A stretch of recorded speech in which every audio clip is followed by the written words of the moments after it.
여러분들 살아가시면서 아마 이런 말씀 들어보셨을 겁니다. 자식들 얼굴을 자주 보려면 죽을 때까지 돈을 움켜쥐고 있으라. 아마 들어보셨나요? 여러분들은 이 말에 대해서 어떻게 생각하십니까? 맞는 말인가요? 틀린 말인가요? 네.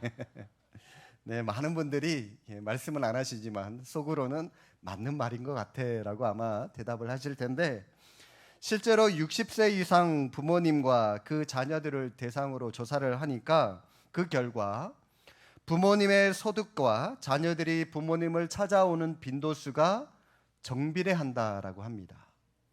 부모님이 돈이 많은 부모님이면 자녀들이 부모님을 자주 찾아뵈요.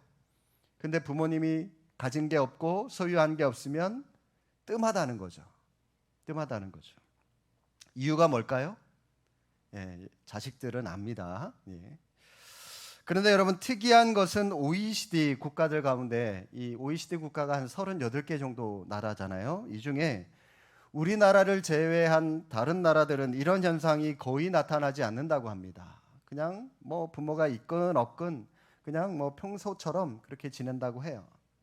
그런데 유독 우리나라만 이런 현상이 두드러지게 나타난다고 하는데, 아무리 돈이 좋아도 그렇지, 예로부터 동방예의지국이라고 하는 그런 이름을 가졌던 우리나라가 어쩌다가 이 지경까지 되었는지 굉장히 많이 안타깝더라고요.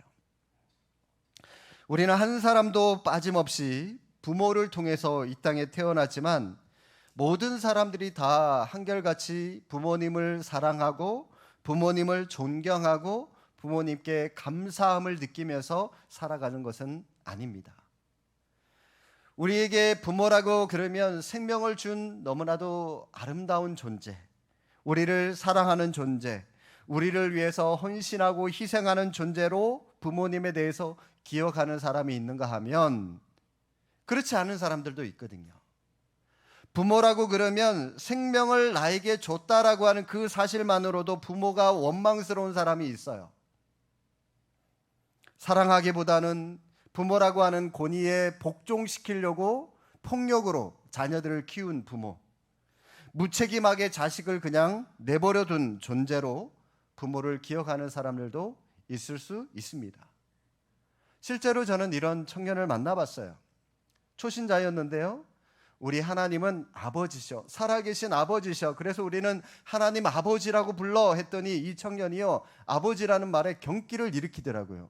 왜냐 하니까 이 청년이 가정폭력, 아동학대를 당하면서 자랐거든요. 그러니까 아버지라는 말이 마음에 와닿지를 못하는 거예요. 하나님이 그런 아버지라면 나 하나님 안 믿을래요, 그랬던 청년이었어요. 하나님은 우리에게 내 부모를 공경하라라고 명령하셨습니다. 제가 금방 말씀드렸던 부모가 전자의 경우의 부모라면 이 말씀을 따르는 것 그리 어렵지 않습니다. 공경할 수 있어요. 순종할 수 있어요. 그러나 만약 이 부모가 후자 경우의 이 부모라면 여러분 모실 수 있습니까? 부모를 공경할 수 있습니까? 자녀의 가슴에 한을 품게 만들었고 자녀의 가슴에 응어리를 만들어준 부모라면 그런 부모 오늘 이 말씀처럼 공경할 수 있을까요? 그러나 하나님은 십계명을 통해서 내 부모를 공경하라 말씀하셨지 부모 노릇 잘한 부모만 공경해라 라고 말씀하지 않으셨다는 겁니다. 오늘 말씀 1절 다시 한번 보실까요? 자녀들아, 주 안에서 너희 부모에게 순종하라, 이것이 옳으니라. 부모에게 순종하라 말씀하셨지 너희들을, 자녀를 잘 돌봐준 부모만, 자녀를 위해서 희생하고 헌신한 부모만, 그 부모에게만 순종해라 라고 말씀하지 않으셨다는 겁니다. 아주 특별한 경우를 제외하고 대부분의 부모는 자식들에 대해서 책임을 지고요, 또 이 세상에 무엇과도 바꿀 수 없을 만큼 자식들을 굉장히 사랑합니다. 그래서 자식을 위해서라면 자신의 목숨까지도 아끼지 않을 그런 부모님들이 대다수입니다. 우리는 그런 부모의 마음을 다 헤아리지 못하고 부모의 사랑을 제대로 깨닫지도 못합니다. 우리가 어쩌면 부모님의 사랑을 깨달았을 때는 너무 늦어버린 경우도 있어요. 이제 좀 효도 좀 해야지, 이제 좀 부모님의 마음 좀 헤아려 드려야지 라고 했는데 안 계신 겁니다. 그래서 우리는 더 늦기 전에, 부모님에게서 체온이 사라지기 전에 부모님의 소중함을 깨닫고 부모님이 베풀어 준 사랑에 대한 은혜를 갚을 수 있어야 하는 겁니다. 예, 우리 사실 자녀들도 부모님에게 잘 해드리고 싶었을 겁니다. 그러나 마음먹은 것처럼 잘 되지 않을 때가 많죠. 잘 해드리려고 한 것이 오히려 부모님에게 노여움이 되고, 또 때로는 마음과 다르게 부모에게 말과 또 행동으로 상처를 주는 그런 말, 그런 행동을 할 때도 있습니다. 오늘 본문에 보시면 우리가 믿는 자로서 부모에게 효도하는 방법에 대해서 구체적으로 두 가지의 사실을 알려주고 있는데요. 먼저 하나님은 우리에게 순종해라, 부모에게 순종해라 라고 말씀하십니다. 다시 한번 1절 말씀 함께 한번 읽겠습니다. 자녀들아, 주 안에서 너희 부모에게 순종하라, 이것이 옳으니라. 자녀가 부모에게 순종하는, 효도하는 것이 지극히 옳은 일이고 지극히 당연한 일이다 라고 말씀합니다. 그리고 여러분, 이 순종이라고 하는 단어가 헬라어의 원어의 뜻은, 이 순종하다라고 하는 이 기본적인 뜻이 뭐냐면 귀 기울여 듣다, 부모의 말씀에 귀를 기울여 듣다라고 하는 것이 이 순종하다라고 하는 말에 기본적으로 내포되어져 있는 뜻입니다. 우리가 부모님께 순종한다라고 하는 것이 거창한 뭔가를 한다라고 하는 것이 아니라 부모님의 말씀을 귀를 기울여 자세히 들어주는 것, 여기서부터가 부모님께 순종하는 것에 대한 출발점, 시작점이다라고 할 수가 있는 겁니다. 같은 비슷한 말을 기록하고 있는 골로새서 3장 20절 말씀에 보면요, 이런 말씀이 기록되어 있어요. 오늘 이 1절 말씀하고요 굉장히 비슷한데요, 한번 여러분 자막을 보십시오. 자녀들아, 모든 일에 부모에게 순종하라, 이는 주 안에서 기쁘게 하는 것이니라. 자, 여러분, 이 구절에는 우리가 오늘 본문으로 읽었던 1절에는 나오지 않는 구절이 한 구절 들어있어요. 뭐가 보이시나요? 자녀들아, 부모에게 순종하되 어떻게 해요? 예, 모든 일이라고 하는 단어가 여기에는 포함되어져 있습니다. 무슨 말입니까? 어떤 것은 순종하고 어떤 것은 순종하지 않는 거, 이게 아니라 네가 구별해서 네 생각대로 순종하고 안 하고가 아니라 모든 일에 부모의 말이라면 일단 순종해라. 이해가 되든지 안 되든지, 나하고 맞든지 안 맞든지 부모님의 말씀이니까 일단 순종부터 해라. 그런데 여러분, 이 말씀은 부모님에 대한 맹목적인 순종만을 가르쳐주는 말씀이 아닙니다. 왜냐하면 오늘 이 본문 1절 말씀과 금방 읽었던 골로새서 3장 20절 말씀에 공통적으로 나오는 단어가 있는데요, 그 단어가 뭐냐면 바로 주 안에서라고 하는 단어가 있어요. 주 안에서, 하나님의 말씀에 따라서라고 하는 그런 뜻입니다. 그러니까 부모님께 순종하되 하나님의 말씀의 범주 안에서 순종해라 라고 우리에게 말씀하는 거죠. 부모에 대한 순종이 때로는 하나님께 불순종할 때가 있습니다. 믿지 않는 가정에 이런 일들이 일어날 수 있죠. 그럴 때는 더 높은 권위자가 되신 하나님의 말씀에 순종해야 한다라고 하는 겁니다. 때로는 믿지 않는 부모님들은 말씀에 어긋나서 이치에 어긋나거나 또 불법을 강요하는 그런 일들을 우리에게 하라고 할 때도 있어요. 육신의 인간은 죄성을 가진 연약한 인간이기 때문에 부모라고 할지라도 그렇게 우리에게 가르쳐 줄 때도 있다는 겁니다. 불신 가정에서 이런 일들이 많이 일어날 텐데, 예를 들어서 자녀에게 제사상에 절해라, 그런 부모 있을 수 있죠. 돈 버는 일에 수단과 방법을 가리지 말고 무조건 많이 벌어라. 교회 나가지 마라. 밥이 되냐, 떡을 주냐, 밥을 주냐, 뭐 그러면서 교회 나가지 마라. 뭐 이런저런 하나님의 뜻과 반대되는 일을 명할 때는 부모님보다 더 위에 계신 하나님의 법을 따라야 한다는 겁니다. 그렇다고 여러분, 우리는 이 말씀을 너무 흑백 논리로만 이해하지 않았으면 좋겠습니다. 하나님의 법과 부모님의 법이 서로 대립될 때는 우리는 당연히 하나님의 말씀을 붙들어야 됩니다. 그렇다고 해서 여기에서 이 주 안에서라고 하는 이 말을 극단적으로 사용을 해서 예수 믿는 부모에게만 순종하고 예수 믿지 않는 불신 부모에게는 무조건 불순종해도 괜찮다. 여러분, 이런 식으로 우리가 해석해서는 안 된다는 거죠. 그래서 주석가 핸드릭슨이라고 하는 신학자는 주 안에서라고 하는 말을 이렇게 해석합니다. 주 안에서라고 하는 말씀은 주님의 명령과 하나님의 말씀이 상반될 때를 염두에 두고 바울이 말한 것이 아니라 자녀들이 부모님께 순종한 것은 곧 예수 그리스도께 순종한 것과 같아야 한다라고 이렇게 주석을 했습니다. 여러분, 이게 무슨 말이냐면 우리의 부모님을 우리에게 부모로 주신 분이 하나님이시잖아요. 그리고 하나님께서 가정의 권위를 부모님께 대리적으로 맡기신 겁니다. 따라서 부모님의 권위가 곧 하나님의 권위라는 겁니다. 그렇기 때문에 자녀가 부모에게 순종하는 것이 곧 하나님께 순종하는 것이기 때문에 마땅하다는 것이죠. 우리는 부모님의 말씀에 귀 기울여 듣는 순종할 뿐만이 아니라 더 나아가 부모님을 공경해야 됩니다. 2절 말씀 보십시오. 내 아버지와 어머니를 공경하라. 자, 그런데 여러분, 여기에 나오는 이 공경이라고 하는 말이요, 잠언 3장 9절 말씀에 보면 여호와를 공경하라, 하나님을 공경하라라고 하는 말씀이 나오는데요, 여기에 나오는 공경이라고 하는 단어와 같은 단어입니다. 하나님께 사용되고 있는 말이 지금 부모님께도 똑같이 그대로 사용되고 있다는 겁니다. 뭘 알 수 있습니까?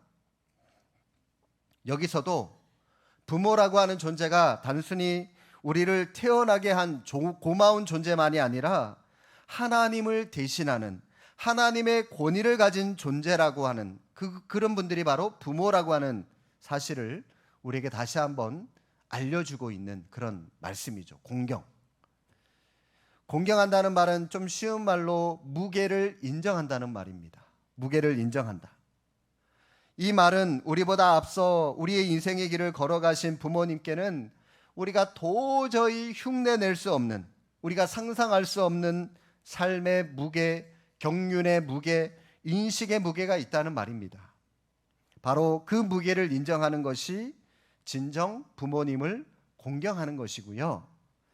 중요한 것은 여기서 이 무게라고 하는 말이요, 긍지라고 하는 말, 자부심이라고 하는 말과 같은 말입니다. 그래서 부모님의 인생의 무게를 존중한다는 말은 자식으로서 부모님에 대한 자부심을 가지고 있다는 말과 같은 말이에요. 여러분은 부모님 그러면 자부심을 가지고 계십니까? 아니면 부끄러우신가요? 창피하신가요?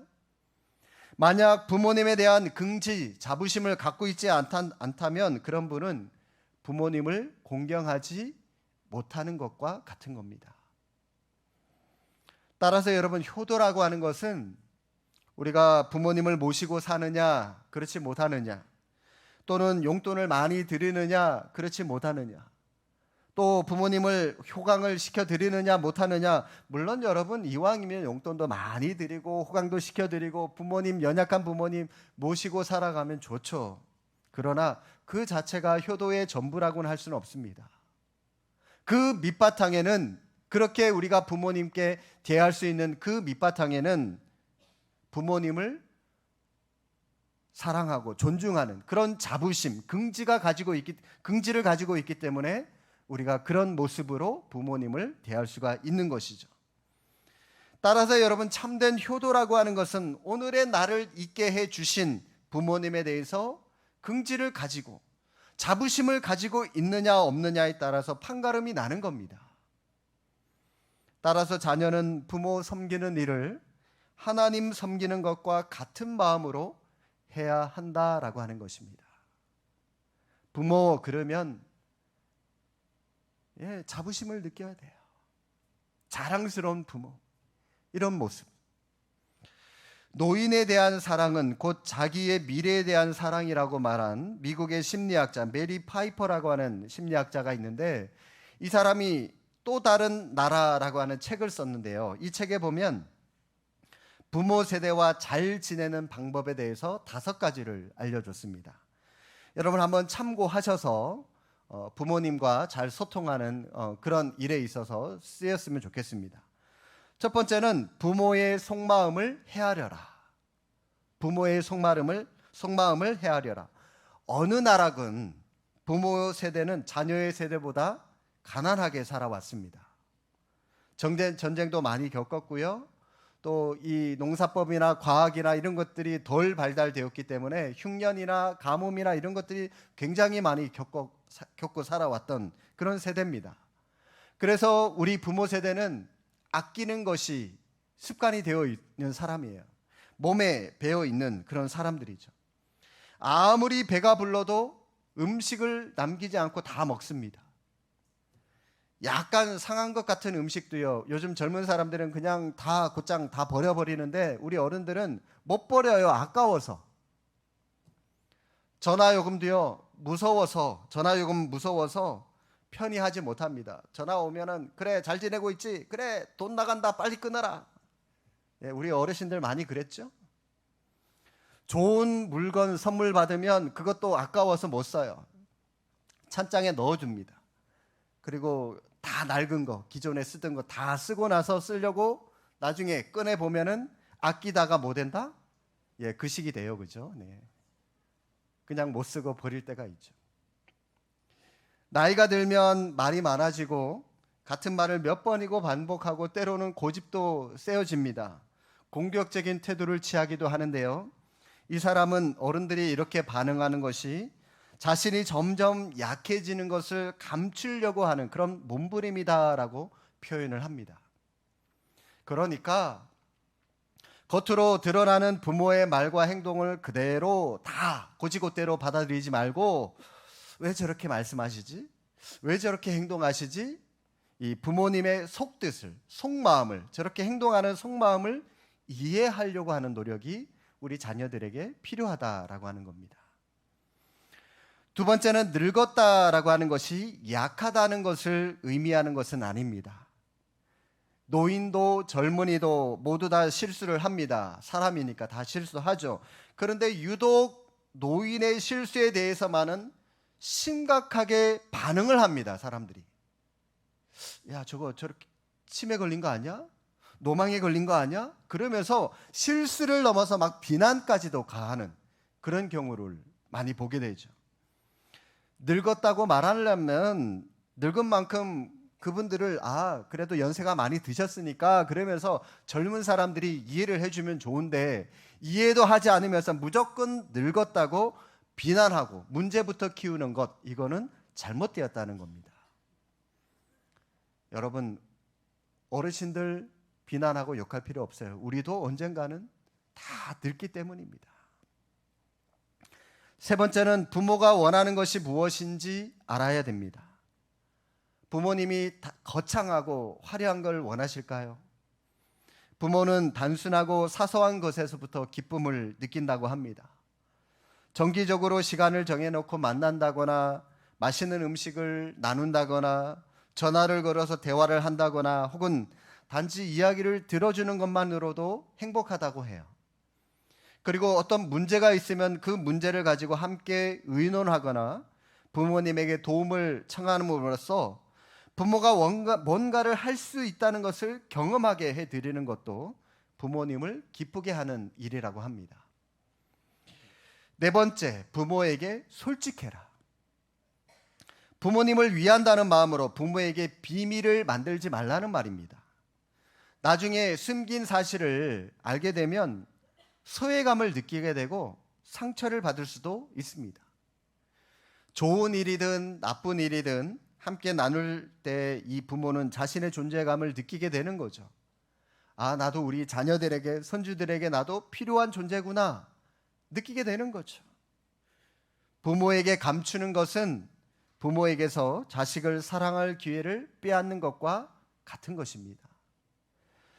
마지막 다섯 번째, 완벽한 자식도 완벽한 부모도 없다는 사실을 서로 인정하시기 바랍니다.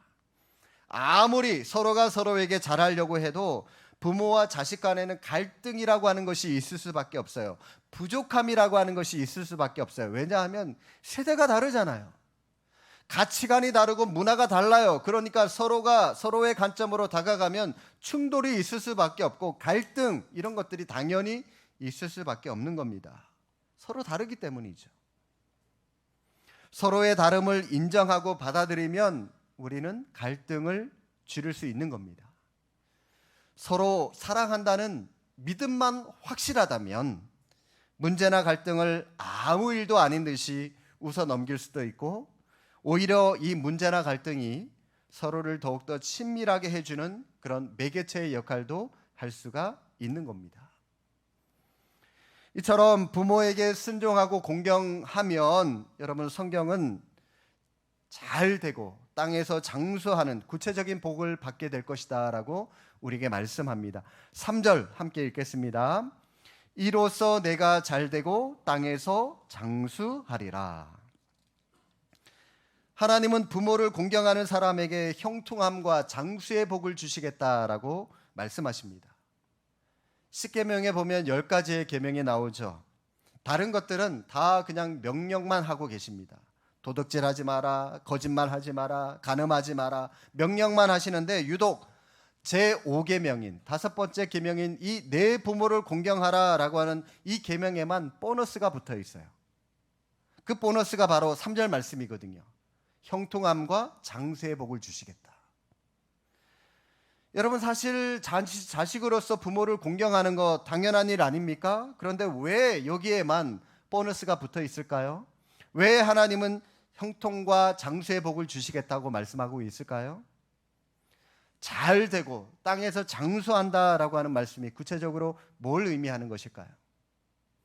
사실 여러분, 신명기 21장 말씀에 보시면 구약시대에는 부모의 말을 잘 듣지 않는 자녀가 있어요. 그러면 그 자녀를 어떻게 해야 하냐?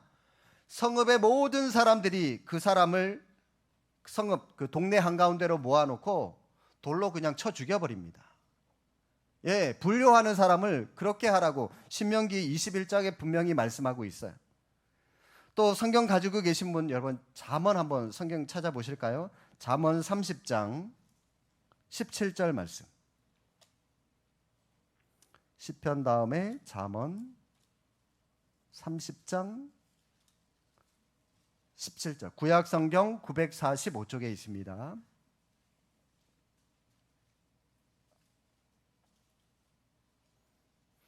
예, 찾으신 분은 성경 보시고요. 못 찾으신 분 앞에 나와 있는 자막 보셔도 좋겠습니다. 함께 한번 읽겠습니다.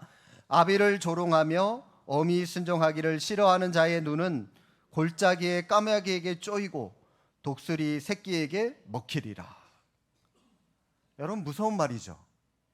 예, 이 말은요, 부모의 은혜를 모르는 사람은 살려둘 가치가 없다는 말입니다. 죽여라, 이 말이에요.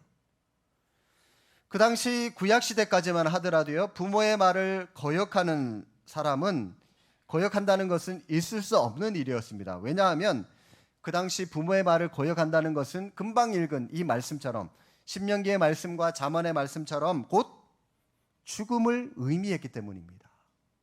죽는 거예요, 죽는 거. 따라서 부모 공경에 대한 상급으로 주어지는 이 장수한다라고 하는 표현은 부모를 공경하지 않으면 돌에 맞아 죽잖아요. 살려둘 가치가 없는 사람이잖아요. 그러니까 일찍 죽어버리니까 오래 살지 못한다는 형벌에 대한 반대 상황을 표현한 것이라고 볼 수가 있습니다. 다시 말하면 부모를 공경하는 사람만이 자신의 온전한 수명을 누리면서 살 수 있다는 말입니다. 이게 첫 번째 의미고요. 또 다른 말은 실제로 정말 부모님을 공경한다는 거 여러분 쉬운 일이 아니잖아요. 부모 공경 어려운 일 아닙니까? 그래서 하나님께 그 부모님을 공경하는 사람들에게 하나님이 특별히 주시는 특별 보너스가 진짜로 있다는 겁니다. 그게 바로 형통함과 장수의 복이라는 겁니다. 오랫동안 거동이 불편한 부모님, 치매나 질병 중에 있는 부모님, 사업 실패로 가정을 어렵게 만드는 부모님 공양하는 것 쉽지 않을 겁니다. 쉽지 않아요. 더욱이 자신의 앞길을 망친 부모라면 그 부모를 공경하는 것 더더욱 어려운 일입니다. 고부간의 갈등이 심한 시부모를 모시는 것도요, 힘든 일입니다. 그래서 부모를 공경하는 자에게 이런 특별 보너스를 하나님께서 실제로 주시는 겁니다. 하나님은 부모를 공경하는 자에게 단명하지 않고 장수하는 복을 분명히 주시기를 원하십니다. 그러나 여러분, 우리는 이런 생각이 들죠. 하나님이 우리에게 짧은 생애를 살도록 허락하실 때도 분명히 있다는 겁니다.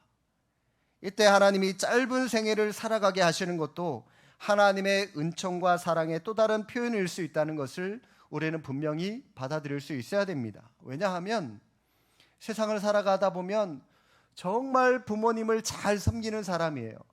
정말 믿음으로 살려고 애쓰는 사람이에요. 그럼에도 불구하고 일찍 죽는 사람이 있는가 하면 반대로 악인임에도 불구하고 지 마음대로 살아가는데도 불구하고 오히려 땅에서 잘 되고 장수하는 사람들도 있을 수 있기 때문입니다. 실제로 하나님의 복을 받은 하나님의 백성들이 단명한 예를 성경에서 우리가 볼 수 있죠. 대표적으로 여러분, 에녹이라고 하는 사람 한번 생각해 보십시오. 에녹, 그때 당시 아마 대부분의 사람들이 1000년 가까이 살았습니다. 다 900 몇 세 막 이렇게 살았어요.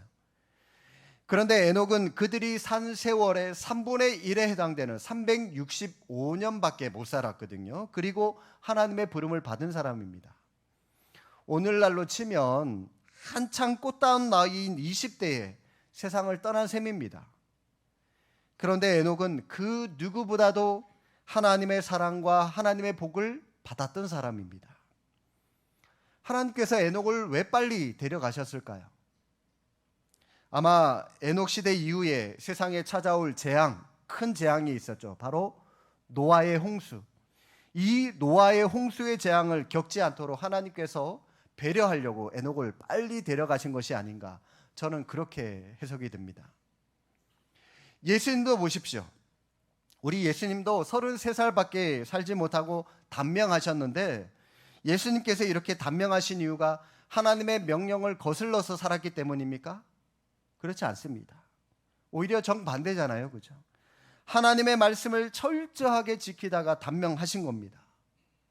이처럼 하나님을 사랑하고 하나님의 계명을 철저하게 지키는 자에게 단명과 고난의 때를 주실 때도 있는데, 이때는 성도들의 궁극적인 소망이 결코 이 세상에서 오래 사는 장세의 세월을 누리는 것이 우리의 삶의 참된 목적이 아니기 때문입니다. 세상에서 여러분, 장수하는 게 어떤 의미가 있을까요? 모세는 사람의 장수에 대해서 이런 노래를 합니다. 시편 90편 10절에 보니까 이런 말씀을 합니다. 우리의 연수가 70이요 강건하면 80이라도 그 연수의 자랑은 수고와 슬픔뿐이요 신속히 가니 우리가 날아가나이다. 연수가 70세 80세 오래 살았다고 자랑해도요, 그 자랑이 무엇과 무엇뿐이라고요? 수고와 슬픔뿐이다 라고 고백합니다. 그러니 여러분, 이 수고와 슬픔으로 얼룩진 인생을 우리가 100년을 살고 200년을 살고 장수한다 한들 뭐가 그렇게 축복일 수가 있겠습니까? 따라서 성도들은 하나님이 장수와 형통함의 복을 주신다는 약속을 기억하면서도, 그래서 그 기억으로 부모님을 공경하는 일에 열심을 다하되, 하나님이 원하신다면 언제라도 단명의 은혜, 그리고 고난의 세월도 감사하는 마음으로 받아들일 수 있는 그런 마음의 준비를 가지고 우리가 이 땅을 살아가야 됩니다. 왜냐하면 우리는 이 땅에서 오래 살고 장수하는 게 우리의 삶의 목적이 아니라 새하늘과 새 땅을 누리는 영원한 생명, 영원한 삶의 우리의 진짜 목적이 있기 때문입니다. 사랑하는 성도 여러분, 오늘의 내가 존재할 수 있도록 해주신 부모님에 대한 자부심을 이 시간 회복할 수 있기를 바랍니다. 왜냐하면 우리의 부모님이 아무리 늙고 병들고 볼품없다 할지라도 하나님의 섭리 가운데 나의 어머니, 나의 아버지가 되셨기 때문이죠. 부모님에 대한 이 자부심을 우리가 갖지 못한 상태로 부모님께 효를 하고 있다면, 부모님께 아무리 잘하는 것이 있다 할지라도 그것은 사실 또 다른 불효의 시작에 지나지 않습니다. 여러분, 부모님에 대한 자부심, 긍지 회복하는 것, 이게 우선순위로 필요합니다. 오늘 성경은 모든 자녀에게 내 부모를 순종하고 공경하라 라고 말씀합니다.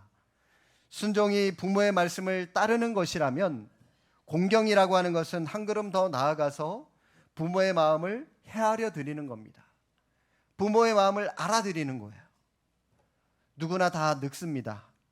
늙으면 도움이 필요하죠. 이때 여러분, 자녀의 외면처럼 서러운 일은 없을 겁니다.